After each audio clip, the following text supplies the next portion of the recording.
up, guys? Dr. Kamea Aloha here, and I'm back making some videos. I had a little bit of break. Lost my father recently, and I decided to take a little pause on making like long videos, but I've also been quite inspired to get back in and just really continue to storytell my journey as a dentist, as a father, as an investor in crypto, and just share that with whoever is interested in those kinds of things. It's always hard to try to find your voice because there's so many voices in there, and the system can be gamed. Like, you can actually create content that you don't really want to make, but it'll work.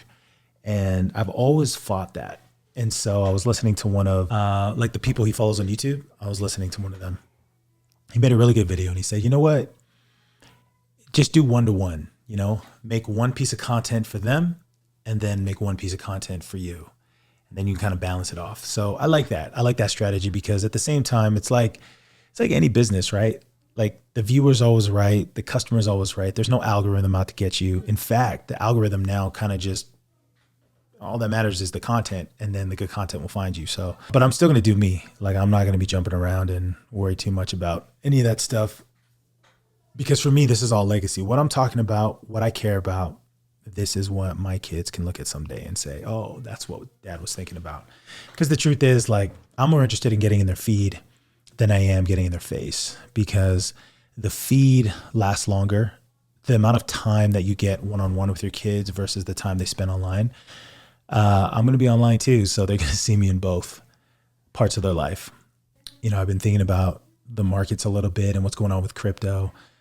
This market's been wild. Like, volatility is the name of the game. Trump tariffs globally, instability. I mean, everything is up in the air. They're just gutting everything. Government programs, overseas spending. It's actually really wild what's going on. I didn't expect that, but like anything in life, you just prepare and you just wait. And, I also bought a dental clinic called Image Dental. And I kind of like being in this position because I just work, I don't have to focus so much on the market. I have sort of like a mini market, called the patients that I can focus on and just kind of figure out what they need and work with them. So I'm excited about the future, even though right now it looks pretty nasty out there. But I honestly think we're in the part of the market where people stop believing. And there's an old saying by, I think it's Warren Buffett, that the market can remain irrational longer than you can remain solvent. And it basically means that the market can outlast you. It can stay at prices that you can't handle longer than you can handle it. And you run out of money, you run out of patience, you run out of willpower, you run out of emotion. And I'm seeing it everywhere. And to me, it's kind of exciting because, well, I've kind of trained myself to not be that emotional about any of it. Even my business, like, yeah, it's tiring. I'm there all the time working, but I'm not controlled by the emotion of it all. I just deal with it day to day because I know that that's going to work better than me just swinging my emotions around every single day. I've also kind of come to terms with the new algorithm changes and just social media in general. Like, there's no better tool out there to tell stories. And I'm a storyteller. I love it.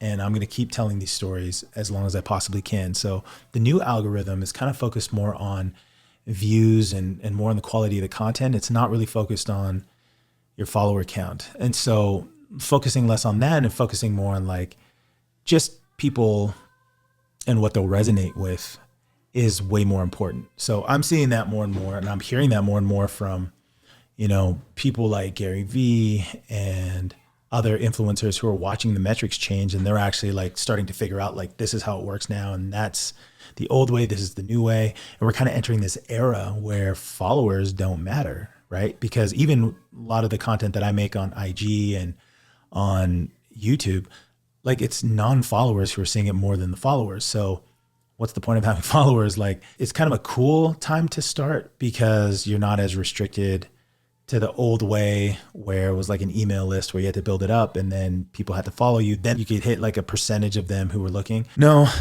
now it's all about the quality of the content. And so focusing on that, focusing on the storytelling, making something really interesting, I think that's the way to go. Part of me just wanted to quit social media because it is a lot. It is a lot to think about. It is a lot to create. The tools are super easy to create. It's just more like mustering up that energy that, okay, got to do it. And I have been making some more creative content through the dental practice. And I've even gone live sort of on like a podcast type thing. I'll mic up my assistant and I, and we'll just chat. We call it the Mouthful Podcast, which is kind of funny because we want to talk to our patients, but their mouths are full. But we have a mouthful to say. So that's been kind of a cool experience, but it's still a daily grind. You got to always kind of just keep going and keep creating content. But I don't want the motivation to be like, I have to. I genuinely enjoy this. I genuinely enjoy making content. I like getting the lighting right. Like even just this set right now, you don't see all the stuff over here. There's so much that goes into content that's never seen. That's part of what I like about it, because you may just have like a regular message to share, but if you can just make it look a little bit nicer, it's definitely to your advantage. The last thought I had was just more about the business that I'm involved in and how people depend on me. And when you begin to see them make more long-term decisions based off of you being a solid person and the business being healthy, it's actually a really good feeling to know that people are willing to make life choices based off of what I'm doing. And that reminds me of my father. And I love feeling like that. I'm always going to be the kind of person that people can depend on. And just realizing just how powerful that is, not just for a child and a parent, but also for people that work with you. It's kind of beautiful to be in that position and to wake up and them know you're going to be there, and them know you're going to keep trying, you're going to keep working on it. And when mistakes happen or problems arise, you're going to try to fix it and you're going to try to get better. That's really all you can ask for. I mean, like, there's not much else other than that when it comes to business. You just got to keep pushing forward. Like today, I had some really tough wisdom teeth. I mean, these things were just literally upside down. And, it was the right situation. I typically wouldn't tackle a case like this, but it was the right situation. I still have to check in, make sure the patient's good next week. But, just having the team, the kind of people that I work with, that I feel comfortable actually taking on a case like that, that's also a good feeling. So, that's really what the most important things that I wanted to share right now is like, be a dependable person for others. That's a great feeling. Get up on that social media. Like, how else are you going to tell your story and reach people with your ideas and your products and your services that you want to sell? Some of you think you don't have to.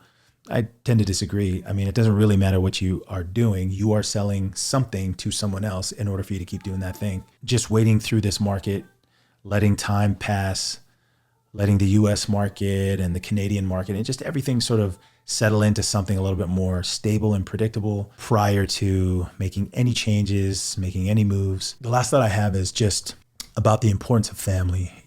I've been feeling really close with my family lately. After my father passed, my brothers and I, we've been working on a really big project, and just working with them, it feels like we're a transformer of 4 bots that all equal my dad. And it's cool because we all bring something a little different.